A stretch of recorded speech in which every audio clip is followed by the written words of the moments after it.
లాభం ఉంటేనే రైతు బతుకుతాడు, లేకుంటే లేదు. కానీ ఏ గవర్నమెంట్ కూడా అది ఇంప్లిమెంట్ చేసే పరిస్థితి లేదు.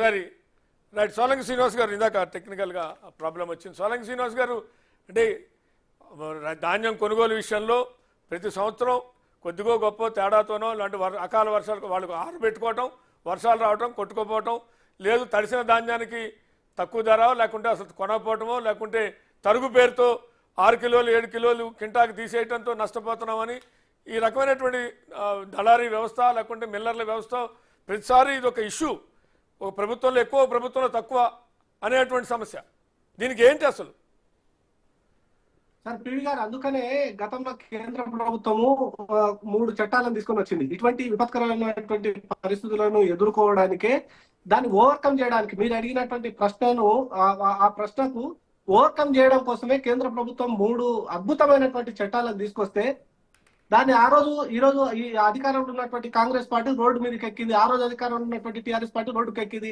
ఆ చట్టాలను నల్ల చట్టాలని చెప్పేసి విపరీతమైనటువంటి ఒక రకమైనటువంటి ఏమంటారు ఫాల్స్ నెరేటివ్ అనేటువంటి ప్రభుత్వం ఒత్తిడికి గురే ఆ చట్టాలు రద్దు చేసుకోవాల్సి వచ్చిన మంచి చట్టాలని మీరు చేసినటువంటి నిర్వాహకము ఎట్లా చేసారు చివరికి దాన్ని అంటే దాంట్లో రైతులు అర్థం చేసుకోలేకపోయారా? రైతులు అర్థం చేయించడంలో కొంత అర్థం చేయించి చట్టాలు చేసి ఉండాల్సిందా? రైతులు రోడ్లు ఎక్కి అన్ని రోజులు సంవత్సరం పాటు పివి గారు, సో దీంట్లో నేను చిన్న క్లారిటీ ఇస్తా.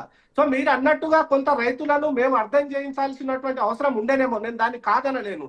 రైతులకు మేము ఎంతైతే వివరించాలో, ఎంతైతే ఆ చట్టాల గురించి వాటికి అర్థం చేయించాల్సినటువంటి అవసరం ఉండేనో దాంట్లో మేమేమైనా వెనకబడి ఉంటే వెనకబడి ఉండొచ్చేమో. కానీ ఈ రోజు ఉన్నటువంటి ఇక్కడ అధికారంలో ఉన్నటువంటి కాంగ్రెస్ పార్టీ ఆ రోజు మొత్తం ఏం చేసింది పివి గారు?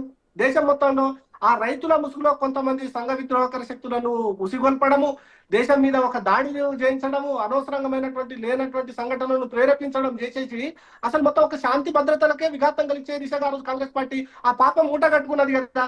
నిజంగా ఆ రోజు ఆ 3 చట్టాలు కానీ అమలయ్యి ఉంటే మీరు ఈ రోజు ఈ ప్రశ్న అడగాల్సినటువంటి సందర్భం రాకపోతుండే అనేటువంటిది అయితే నిజంగా కూడా ఒక్కసారి ఆలోచించుకోవాల్సిన రాజకీయాలు అతీతంగా రైతులకు మేలు జరగాలి. పివి గారు, రైతు పండించినటువంటి ధాన్యాన్ని తనకు ఎక్కడైతే గిట్టుబాటు జరుగుతుందో అక్కడ అమ్ముకోవచ్చు అనేటువంటి ఒక చట్టం, అది రైతులకు ఏ రకంగా నష్టం జరుగుతుంది?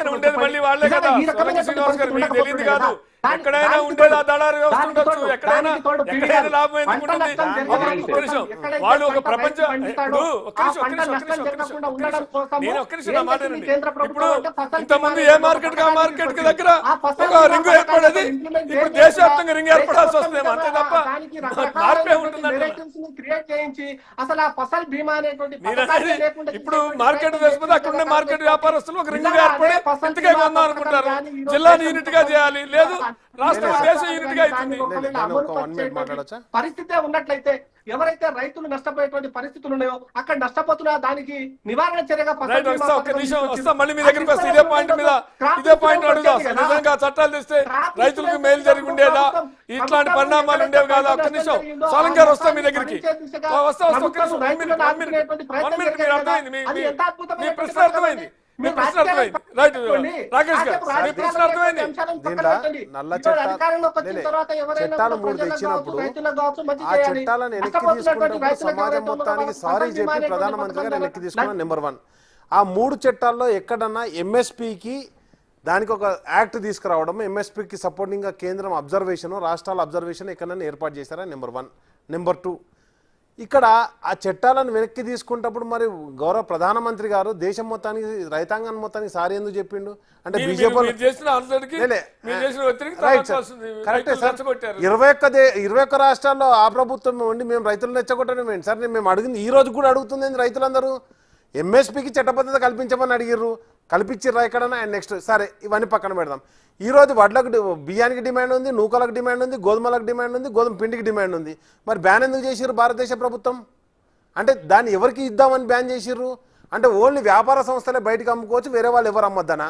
ఇప్పుడు రాష్ట్ర ప్రభుత్వానికి ఎట్లయినా ట్రేడింగ్